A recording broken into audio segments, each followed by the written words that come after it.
he's just sitting there staring at the TV.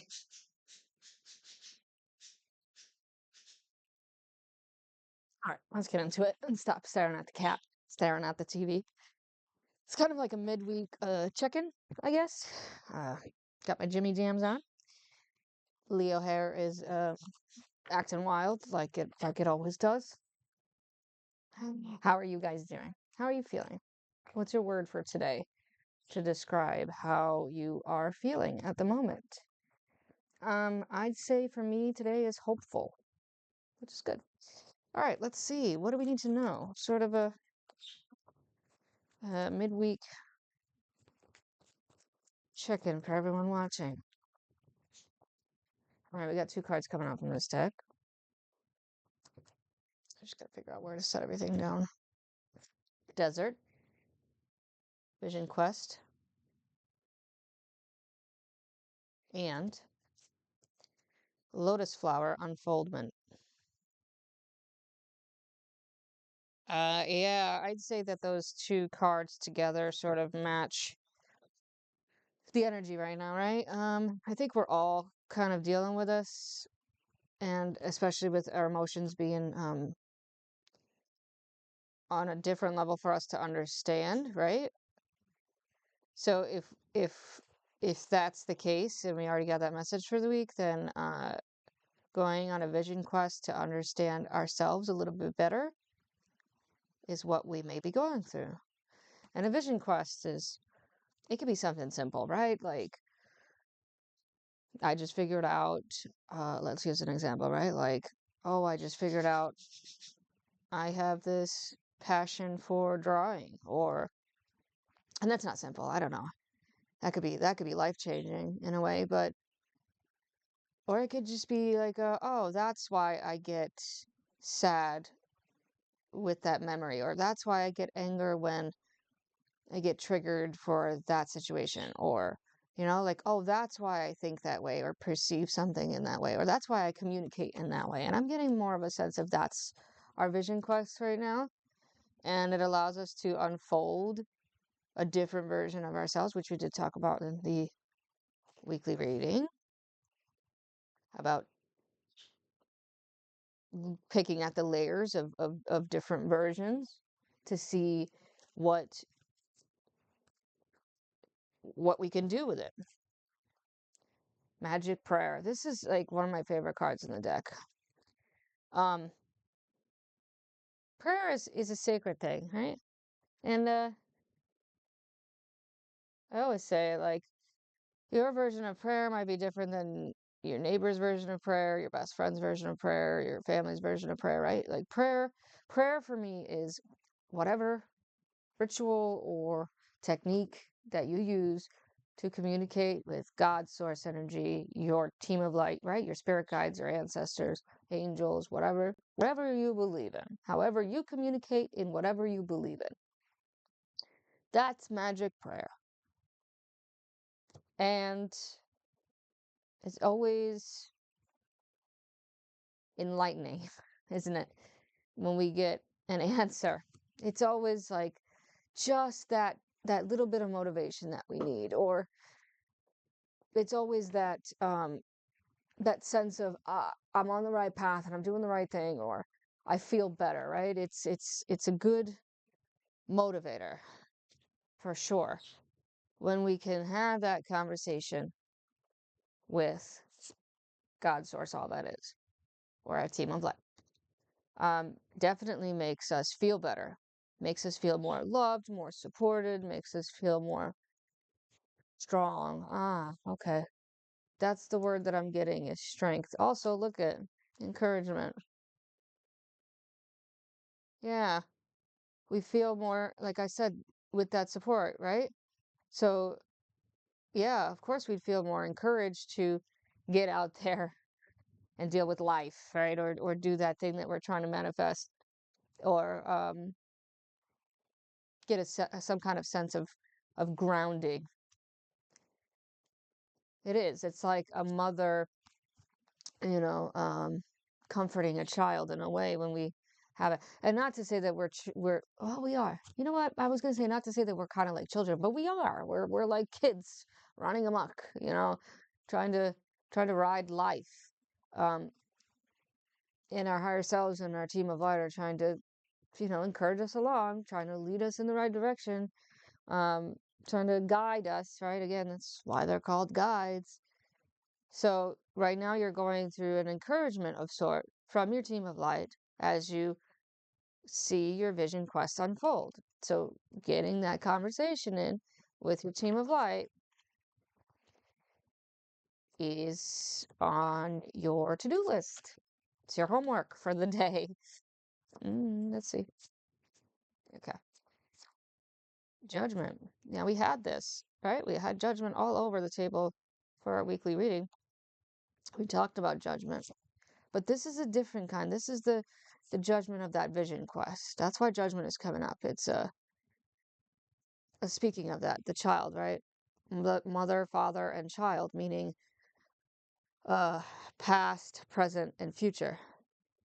So, especially with the man representing the present, because it's the sins of the flesh are dealing with the material world, right? The feminine dealing with the past because she's given life, and the child representing the future because it's innocence and freedom. So, waking up all those parts of ourselves on our vision quest. Now, you also have the Knight of Pentacles, the plan, planning things out, having a plan A and B and C, right? In case something needs to change, in case we need to have our plan evolve, in case something happens or goes wrong, then what's plan B and C? Um, this is like, yeah, this is before I look at the, oh yeah, the next card is a doozer. Doozer? What two words was I trying to combine there? Doozy and I don't know. Anyway, um, this is the man of action and paperwork that comes with it, right? So if you got any paperwork that you need to um put together, maybe that's why he's coming up. Like if you have a plan, let's say, right? Like if you have a plan to you're thinking about real estate, right? Like what's the paperwork with that? If you're thinking about starting your own business, what's the paperwork that goes with that? If you're thinking about or evolving your business, I'm feeling like one or two of you are trying to change things up in your business. Um, then what's the paperwork that goes with that, right? But also remember with the Knight of Pentacles, it's slow and steady. I know, so annoying, especially for those of us who are quick, meaning the Gemini, the Aries, and so on and so forth. Uh, but you got to slow down. It's a card of wanting to have things in order and having things ready and having things be the way that we want them to be. But it's a card that reminds us like all in good time, all with patience and work. Now, what came out next? Justice. Yeah, she is one of the most like I know everybody gets weirded out if like the Tower card comes out or um the devil card comes out, something like that. But for me, it's justice. I've always had this like sense of uh-oh when she comes out because, and it doesn't have to be an uh-oh. If you're doing things right, then it doesn't have to be an uh-oh, but it can be an uh-oh because she comes in and says, look, you got to plan on making things right or the universe is going to do it for you because things have to be set in balance. So set in balance can feel good or set in balance can feel bad. And bad in a my guides are like rephrase that. Not good and bad, but like um going back to the weekly reading, right? They can feel comfortable or uncomfortable. So set in balance. Something is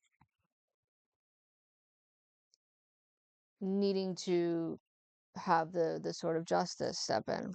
What is right, what is wrong, but also what is fair and unfair into fairness, right? So if things have felt unfair, if things have felt unjust, then what are you going to do about it? Ace of Wands. The Ace of Wands is a new beginning. Sure, it's a possibility for that, but it's an ace, so it comes from within, and you have to do what you have to do. I just realized I don't think I made my voice louder, so if it's quiet on YouTube, I apologize, 'cause I'm thinking that's what's going on here. Bottom of the deck, Nine of Swords. Stress, anxiety, worry, tension, sleepless nights. Look, listen, I know we're all dealing with this just level of exhaustion and having a hard time sleeping or getting the right rest. Everybody's dealing with it. Every single person, for a few astrological reasons and for a few collective reasons, but we're all dealing with this. In the last couple of nights, I've actually slept to where I could dream again and I could remember those dreams. So it's been nice. But the the stress here, I think, comes with, yes, going slow and steady, but also hoping that things will be set in balance as you, right, as you let the parts of your vision quest unfold. That's the stress. It's always stressful to have some kind of new beginning, right? Especially if it's something that you are going to plan out, that you're going to take action on, because it's like, oh, I'm in control, right? It's not like waiting on someone else. Judgment, Two of Cups. Now, when you have a vision quest unfold, it's always good to look around you, right? To seek help from others, to accept help from others, also to look around you for who is um who is not useful. That doesn't sound good. Mutually beneficial relationships where I scratch your back, you scratch mine, right? This is networking. The right amount of networking is needed for this vision quest. Then we get the Seven of Cups for the Knight of Pentacles. We can lose our sense of direction, or it can get a little bit emotionally confusing when we're taking our time, when we're planning things out, when something takes a long time, right? We can lose hope, or we can lose the motivation, or we can just get distracted, right? So I think that's that card there of asking you not to get distracted, to focus on whatever that one cup is, right, out of the seven that you are striving towards. The Ace of Wands is that Eight of Cups. Yeah, that's the tough part, the bittersweet part of starting a new path, a new passion, a new beginning involves, of course, saying goodbye to some cups. It's like, when you go through spring cleaning, you're like, damn, I have all this stuff. Like, I really want to get that new, I don't know, wardrobe, right? But I can't have that wardrobe if I have this old wardrobe that I've had for 15 years. I got to get rid of that first, right? It's like that. You got to declutter. You got to clear out the space, clear out the trash, essentially, in order to bring in something new. Last card to clarify is that Justice card, Six of Cups. Yes, good card to clarify that. Lots of cups. Look at Two of Cups, Seven of Cups, Eight of Cups, Six of Cups. All cups clarifying the cards, which again we already talked about in the weekly about emotions and feelings. Oh, I got so confused there. For a minute, I thought that cat was crying grass. Oh, it kind of looks like cashew. Guys, it kind of looks like cashew a little bit. Look at that. Oh, squirrel moment as usual. Six of Cups clarifying that, Justice. Yes. So, the past, memories, things that have been. Again, of course, that would influence our idea of what is fair and unfair, of what is just and unjust. So, using the past as a lesson, right? Using the past as a teaching moment rather than luggage to carry around, weight on your back, and a burden to try to free yourself from, right? Bottom of the deck for this is the Hierophant. Speaking of that, literally the teacher archetype, teaching moments, but also faith. That's what my guides are saying. Faith that comes in with that magic prayer. Having faith in yourself, first of all, always, right? Having faith in your own power and your own. Why am I hearing the word dignity? Interesting. Having dignity, yeah. um, in yourself, but also having faith and trust in the universe and your team of light to get you through this. So I hope that was helpful, and entertaining enough, and hopefully loud enough. I'm gonna have to listen back. But thanks for being here, and I hope you have a wonderful day, and I'll see you in the next one.